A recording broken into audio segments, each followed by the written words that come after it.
Hello and welcome to another video. Today I'll be showing you how to make sticky toffee pudding. Before we begin, the ingredients are going to be on the screen for you. Then we begin by taking the chopped dates, instant coffee and vanilla extract and combining that with the boiling water. We're going to let that soak for around 10 minutes whilst we work on the rest of the mixture. Then in a food processor, we're going to add the butter with the eggs and sugar and mix that thoroughly. Scrape down the sides, making sure there are no lumps.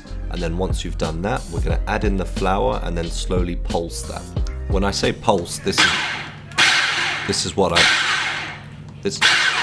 pulsing is. Ha, gotcha.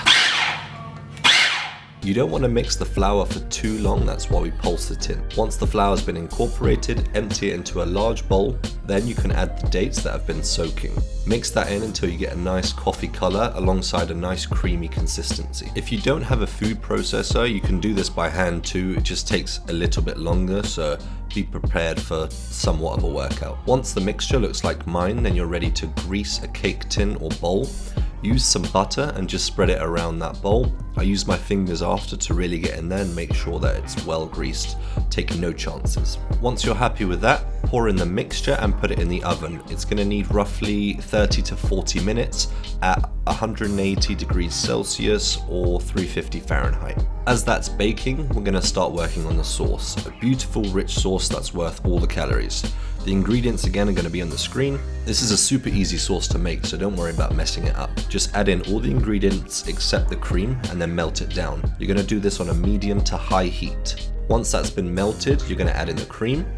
After the cream's been incorporated, you'll need to mix until you get a nice silky smooth sauce. You're going to let that come to a boil and then just leave it for around a minute, making sure everything has come together. As it cools down a little, it's going to start to thicken up and it will be the perfect sauce. No need to put it in the fridge, just room temperature, but that's what happens to butter when it cools down.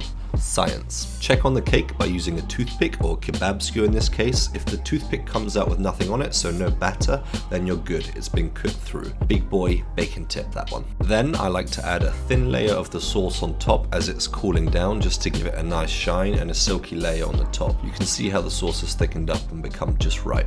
Then you're ready to portion and plate up. Just make sure that you rest the cake for about 15 to 20 minutes before you cut into it. It's the hardest part, I know, not being able to dig in straight away, but trust me, just let it rest. Then just drizzle some sauce on the top and enjoy. If you enjoyed this video, please like it and share it with someone.